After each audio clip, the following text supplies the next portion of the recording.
Good morning. This is Diane from the Chattanooga Public Library.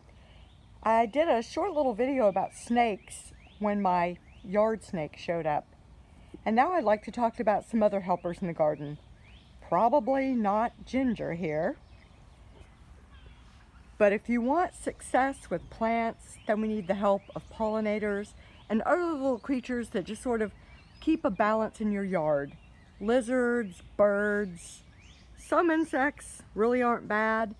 Ants are terrible this year. I had to get rid of some biting ants this year, but they actually tunnel into the ground like worms do, and they keep the earth from becoming hard and compact so things can actually grow.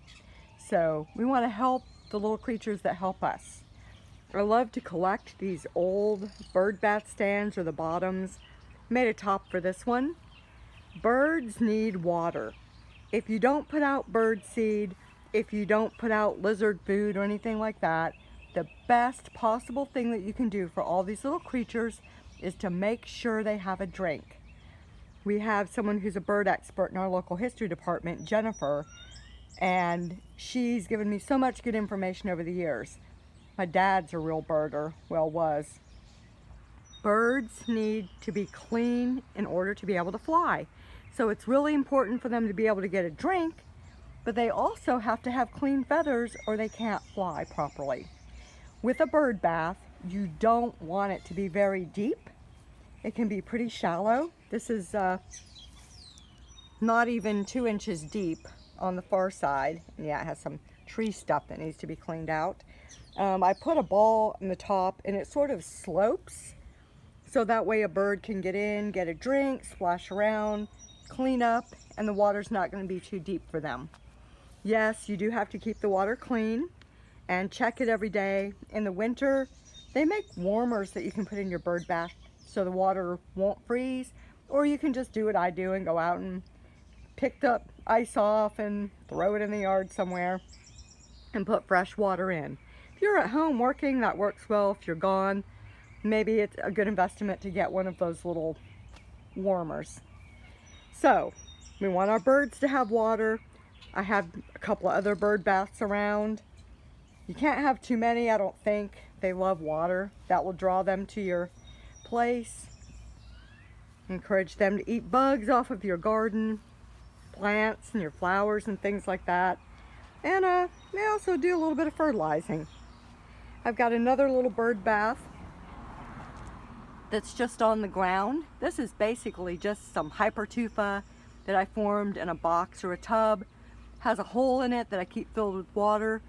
And I found that not only do birds like this, they feel safe because there's a plant right next door.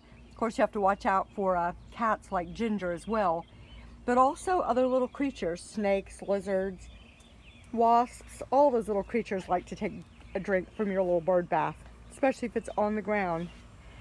I have a couple of other little bird baths over here. This one again is just a shallow impression, and oh well, kind of missed that. There was a grasshopper that was in it and crawling out. You see him right there?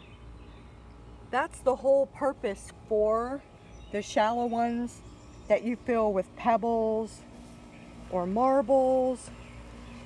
Kind of watch what you put in there.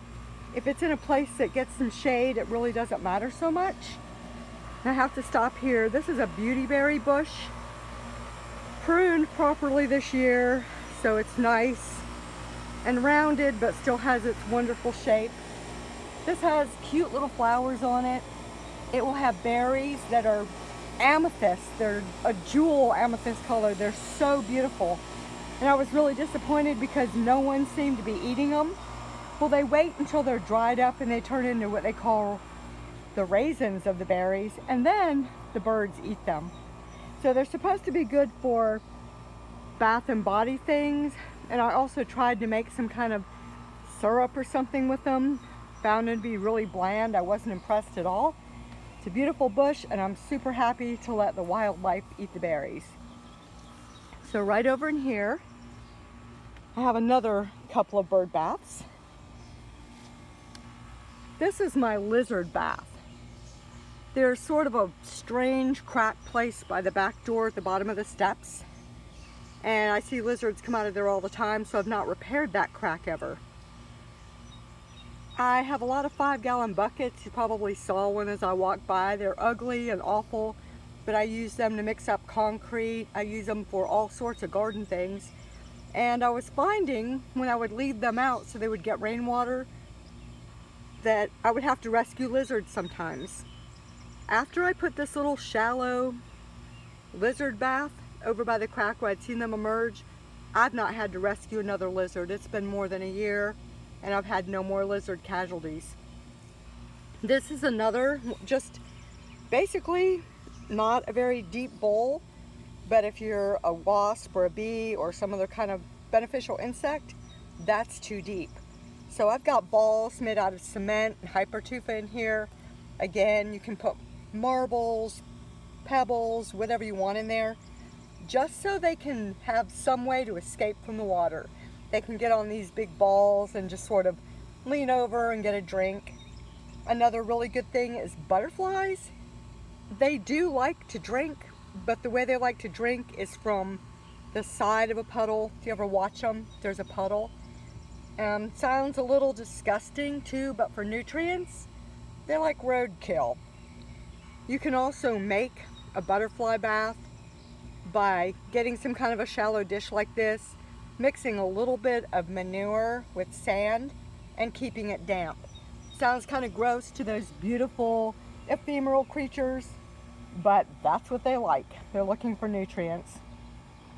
If you don't have bird baths already, if you don't have a budget to go buy some, or if you don't make things out of concrete or cement yourself, then if you have a shallow bowl, doesn't have to be deep, doesn't have to be huge, you can put it somewhere on something or you can just set it on the ground. Maybe you have a beautiful bowl that you love and someone's chipped it. That's the perfect use for it. You can use the bottom part, as long as it's plastic or a glazed one that will hold water. That works really well. Just any sort of container that's shallow and holds a little bit of water will work out. Stick it around your plants. That's what you really want to do, is encourage the pollinators and the birds to come to your garden so they can help it grow. So you want plants that attract them, and you also want to give them a drink, and for your birds, a nice little bird sauna. Happy gardening, be safe, and enjoy your day.